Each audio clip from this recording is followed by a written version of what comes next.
இந்த வீடியோவில் நம்ம எதை பற்றி பார்க்க போகிறோம்னா ஆதார் வெப்சைட்டை பார்த்தீங்கன்னா சில டீட்டெயில்ஸ்லாம் புதுசாக அப்டேட் பண்ணிருக்காங்க. அது என்ன என்பதை பற்றி தான் இந்த வீடியோவில் அப்டேட்லாம் பார்க்க போகிறோம். ஃபஸ்ட்டு உங்களோட மொபைலில் ஏதாவது ப்ரெசர் ஓப்பன் பண்ணிக்கிங்க.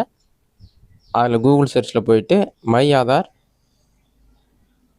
யுஐடிஏன்னு சொல்லி டைப் பண்ணுங்கள். அந்த மாதிரி நீங்கள் டைப் பண்ணி வைக்க கொடுத்தீங்கன்னா மை ஆதார் .uida.gov.in ஒரு வெப்சைட் ஆகும். அந்த வெப்சைட் வந்து செலக்ட் பண்ணுங்கள்.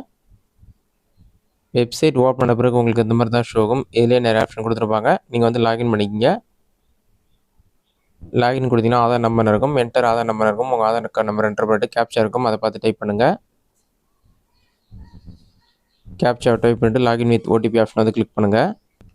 லாகின் வித் ஓடிபி கொடுத்தீங்கன்னா ஒரு 5 செகண்ட்ஸ் லோட் ஆகும். லோட் ஆகி கம்ப்ளீட் ஆன பிறகு உங்கள் ஆதார் கார்டு கூட ரிஜிஸ்டர் ஆன மொபைல் நம்பருக்கு ஓடிபி வரும். அந்த ஓடிபி நம்பரை பார்த்து என்டர் பண்ணுங்கள்.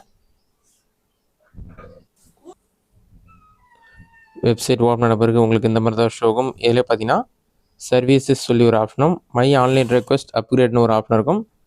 இந்த ஆப்ஷன் வந்து புதுசாக எனபிள் பண்ணிருக்காங்க. நீங்கள் ஆன்லைனில் அப்ளை பண்ணிங்கன்னா இதில் வந்து ரெக்கார்ட்ஸ் உங்களுக்கு ஷோ ஆகும், செக் பண்ணிக்கலாம். இது மட்டும் இல்லாமல் மை டிரான்சாக்ஷன் ஒரு ஆப்ஷன் கொடுத்துருக்காங்க. இதையும் பார்த்தீங்கன்னா அப்கிரேடுன்னு சொல்லி மென்ஷன் பண்ணிவிட்டு payment history, authentication history, Aadhaar update ஹிஸ்ட்ரியில் நீங்கள் வந்து டேரெக்டாக செக் பண்ணுற மாதிரி ஆப்ஷன் கொடுத்துருக்காங்க. பேமெண்ட் ஏஜென்ட் பண்ணுறீங்களான்னு சொல்லி செக் பண்ணுறதுக்கு பேமெண்ட் ஹிஸ்ட்ரி கிளிக் பண்ணிங்கன்னா தெரிஞ்சுக்கலாம். அதேமாரி உங்களுடைய பேமெண்ட் டீட்டெயில்ஸ் செக் பண்ணுறதுக்கு பேமெண்ட் ஹிஸ்ட்ரி ஆப்ஷனை கிளிக் பண்ணிங்கன்னா நீங்கள் எதுக்காச்சும் அப்ளை பண்ணி பேமெண்ட் பண்ணியிருக்கீங்கன்னு சொல்லிட்டு அதற்கான ஹிஸ்ட்ரி செக் பண்ணிக்கலாம். மறுபடியும் டேஷ்போர்டு கிளிக் பண்ணிவிட்டு உங்கள் ஆதார் கார்டுக்கான அத்தன்டிகேஷன் ஹிஸ்ட்ரி செக் பண்ணணும். அத்தன்டிகேஷன் ஹிஸ்ட்ரி ஆப்ஷனை கிளிக் பண்ணிங்கன்னா எந்த டேட்லேருந்து எந்த டேட் வரைக்கும் செக் பண்ணணும், பயோமெட்ரிக் டீட்டெயில்ஸா, டெமோக்ராஃபிக் டீட்டெயில்ஸா, ஓடிபி டீட்டெயில்ஸா, ஸ்டார்ட் டேட் எண்ட் டேட் ரெண்டுமே செலக்ட் பண்ணுற மாதிரி இருக்கும்.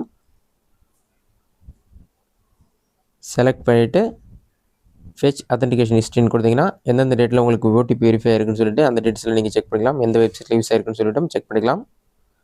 மறுபடியும் டேஷ்போர்டை கிளிக் பண்ணிவிட்டு ஆதார் அப்டேட் ஹிஸ்ட்ரி செக் பண்ண நினச்சிங்கன்னா ஆதார் எப்படிலாம் அப்டேட் பண்ணியிருக்கீங்கன்னு சொல்லிட்டு அதற்கான இன்ஃபர்மேஷன் உங்களுக்கு ஷோ ஆகும். இதையும் நீங்கள் செக் பண்ணுறதுக்கான ஆப்ஷன் வந்து கொடுத்துருக்காங்க. இது மட்டும் இல்லாமல் இப்போ ஆதார் கார்டில் வந்து நீங்கள் வந்து அட்ரஸ் அப்டேட் பண்ணுறீங்கன்னா டாக்குமெண்ட் யூஸ் பண்ணியும் அட்ரஸ் அப்டேட் பண்ணுற மாதிரி ஒரு ஆப்ஷன், ஃபேமிலி மெம்பரை யூஸ் பண்ணியும் அட்ரஸ் அப்டேட் பண்ணுற மாதிரி ஆப்ஷன் கொடுத்துருக்காங்க. உங்கள்கிட்ட அட்ரஸ்க்கான டாக்குமெண்ட் இல்லைனா அந்த ஃபேமிலி மெம்பர்ஸ் ஆப்ஷனை கிளிக் பண்ணி நீங்கள் அப்டேட் பண்ணலாம். Head of face based Aadhaar address update எப்படி யூஸ் ஆகுதுன்னு பார்த்தீங்கன்னா இதற்கான டாக்குமெண்ட் தேவைப்படும். உங்களோட ரிலேஷனுடைய ப்ரூஃப் ஆஃப் அட்ரஸ்க்கான டாக்குமெண்ட் ப்ராசஸிங் ஃபீஸ் ₹75 பே பண்ணுற மாதிரி இருக்கும். ப்ராசஸிங் டைம் 30 நாட்களுக்குள் ப்ராசஸ் பண்ணிவிடுவாங்கன்னு சொல்லியிருக்காங்க. அடுத்த ஸ்டெப் பார்த்தீங்கன்னா உங்கள் ஆதார் கார்டு நம்பர் என்டர் பண்ணணும், டாக்குமெண்ட் அப்லோட் பண்ணணும், பேமெண்ட் அப்டேட் பண்ணிவிட்டு ஹெட் ஆஃப் ஃபேமிலிக்கு வந்து ஓடிபி வரும், அவங்க அக்செப்ட் பண்ணுற மாதிரி இருக்கும். கடைசியாக வந்து ரெக்வஸ்ட் வந்து கம்ப்ளீஷன் ஆகிடும். அதன் பிறகு உங்களுக்கான ஆதார் கார்டில் அட்ரஸ் சேஞ்ச் ஆகிட்டு ஆதார் கார்டை வந்து போஸ்ட் மூலமாக அனுப்பி வச்சுருவாங்க. இதுதான் வந்து சில புதிய ஆப்ஷன் வந்து ஆதார் கார்டில் எனபிள் பண்ணிருக்காங்க. டேஷ்போர்டில் நீங்கள் செக் பண்ணுற மாதிரி இந்த மாதிரி நிறைய ஆப்ஷன் கொடுத்துருக்காங்க.